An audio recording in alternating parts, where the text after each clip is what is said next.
Bienvenue mesdames, messieurs sur CamNews 24 IDFM en direct de Garoua à cette édition d'information du 13h. Un seul titre, infrastructure et développement, la ville de Bachéo se réinvente. C'est à la faveur des projets visant à transformer son visage. Les précisions dans cette édition d'information, voilà pour les titres.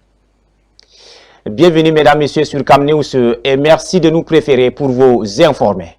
Ouvrons cette édition par cette information qui vient de nous parvenir à l'instant même. Infrastructure environ 60 milliards de francs CFA pour financer des projets au Cameroun. C'est dans le cadre de la deuxième phase du programme indicatif multi-annuel 2025-2027 de l'Union européenne. Cette initiative vise à soutenir le développement économique et social du pays tout en renforçant la compétitivité des secteurs clés et en favorisant l'intégration régionale au sein de l'Afrique centrale. Dites-vous, Ghislain Kounga. Soutenir le développement économique et social et densifier la compétitivité dans les secteurs primordiaux pour une meilleure assise dans la sous-région Afrique centrale, c'est le sens de l'accompagnement de l'Union européenne à l'endroit du Cameroun. Cet appui passe par le financement des projets d'infrastructure et pour cela, l'Union européenne va mobiliser 91 millions d'euros, soit 60 milliards de francs CFA dans le cadre de la deuxième phase du programme indicatif multi-annuel 2025-2027, a-t-on appris lors de la troisième session du dialogue économique et technique sur le partenariat Cameroun-Union européenne tenu à Yaoundé le 14 novembre 2024. Ainsi, le soutien de l'organisation européenne se fera dans des projets bien identifiés, parmi lesquels la construction du pont sur le fleuve Ntem entre le Cameroun et la Guinée équatoriale et l'extension du réseau ferroviaire camerounais vers le Tchad voisin d'une part et la construction de la voie de contournement de Yaoundé dans l'optique de désengorger la métropole politique et le projet hydroélectrique de Kikot visant à densifier l'offre nationale en énergie d'autre part. Pour le ministère de l'économie, de la planification et de l'aménagement du territoire, ces engagements forts de l'Union européenne sous forme de dons et d'appui budgétaires vise à accélérer la réalisation d'infrastructures clés et à renforcer les réformes structurelles pour une meilleure gestion des finances publiques et une compétitivité accrue du Cameroun. Cette initiative de financement infrastructurel de l'Union européenne n'est pas la première, bien au contraire. Le barrage hydroélectrique de Nachigal, dans le centre d'une capacité de 420 MW, est un exemple de réalisation palpable avec comme incident la fourniture de près de 30% d'électricité du réseau interconnecté sud du Cameroun. Pour rappel, la raison d'être du programme indicatif multi-annuel PIM est de structurer et renforcer la réponse de l'Union européenne face aux nombreux enjeux qui interpellent le Cameroun, notamment au niveau de la gouvernance, la consolidation démocratique, la stabilité et la paix. Nous vous le disions en titre, mesdames, messieurs, Bachéo se réinvente grâce à des initiatives ambitieuses qui transforment son infrastructure et améliorent sa qualité de vie. Un modèle de gestion efficace et d'innovation pour un avenir prometteur. Voyons tout cela dans cet élément que nous propose Boubacar Adam.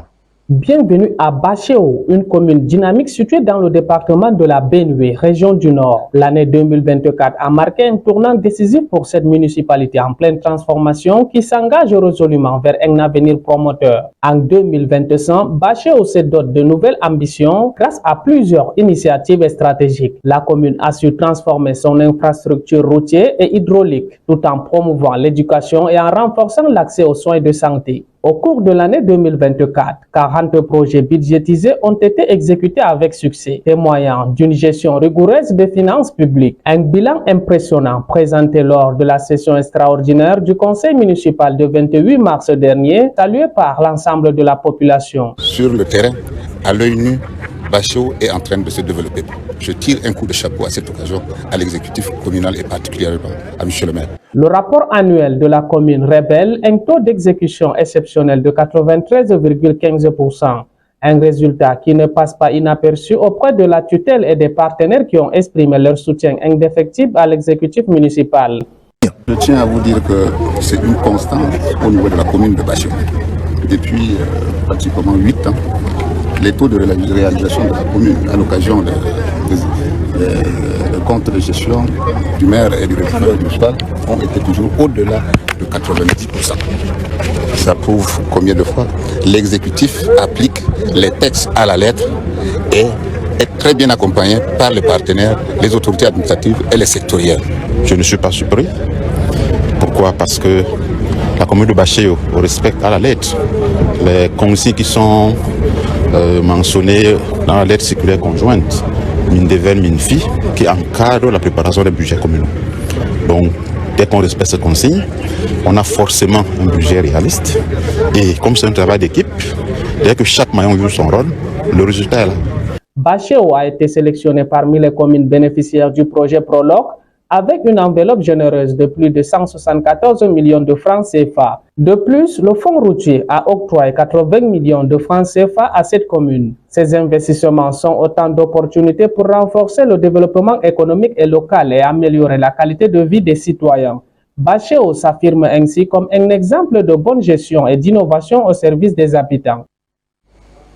Nous restons dans le département de la Benue, mais cette fois-ci en culture et direction à Adoumri, dans l'arrondissement de Bibemi, au festival culturel où les danses traditionnelles et les démonstrations de savoir-faire des femmes africaines illuminent la scène. Un événement vibrant qui célèbre l'unité et la richesse de culture locale. Boubacar Adama. Bienvenue à Bibemi, une commune du département de la Benue où s'est tenu le festival culturel cette année à Adoumri. Sous la présidence du sénateur Omar Vaïdjam, ce moment festif célèbre la richesse des cultures présentes dans la commune.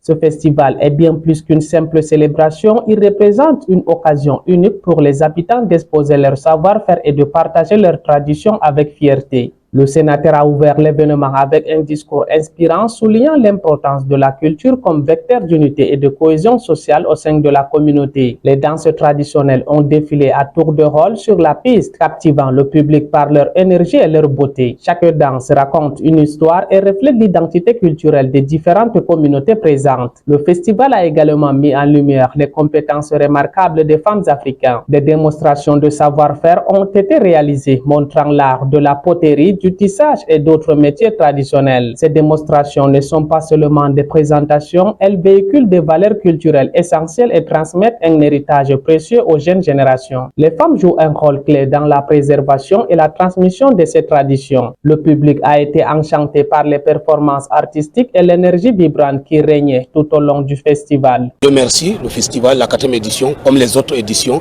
il y a eu quand même de la réussite et l'événement s'est déroulé dans le calme et la sérénité. L'essentiel, c'est de réunir tous ces ethnies pour renforcer notre vivre ensemble. C'était l'objectif. Créer un espace où chaque culture viendra valoriser et nous avons réussi le pari. L'enthousiasme partagé par tous témoigne de l'importance de cet événement pour la communauté.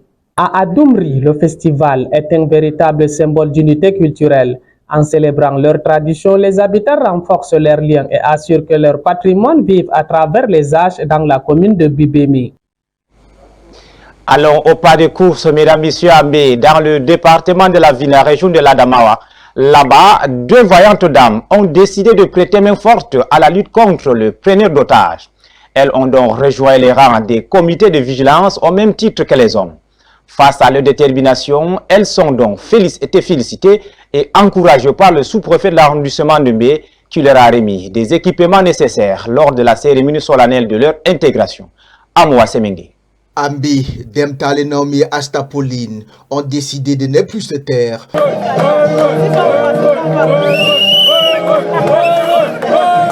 Le coup de sifflet retentit désormais comme un signal de ralliement contre les preneurs d'otages qui sévissent dans l'arrondissement d'Embi. Ces 2 femmes ont rejoint le comité de vigilance du village de Dena, marquant une étape décisive dans la lutte contre les enlèvements avec demande de rançon. Après des années d'observation et de soutien aux hommes qui assurent la sécurité de la communauté, elles ont officiellement intégré le comité lors d'une cérémonie présidée par le numéro 1 de l'arrondissement. C'est dans le département de la Vina, région de l'Adamawa, que ces femmes courageuses ont été installées dans leurs fonctions sous les applaudissements des forces vives locales à l'esplanade de la chefferie de Dena.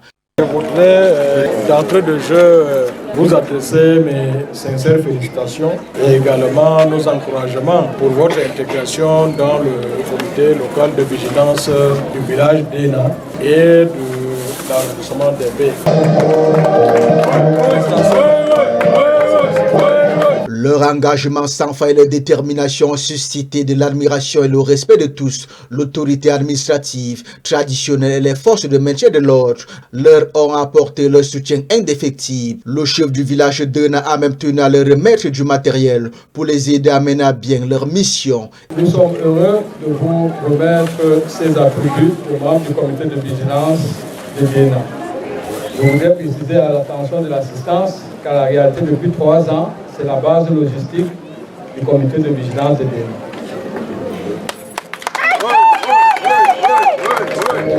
Deux brillantes dames qui ont été intégrées au comité de vigilance de Dena peuvent être considérées comme étant la base logistique du comité de vigilance qu'elles côtoient depuis pratiquement 2 ans. Et au-delà de cet appui aux questions sécuritaires dans le village de Dena, c'est 2 femmes actives, 2 femmes battantes.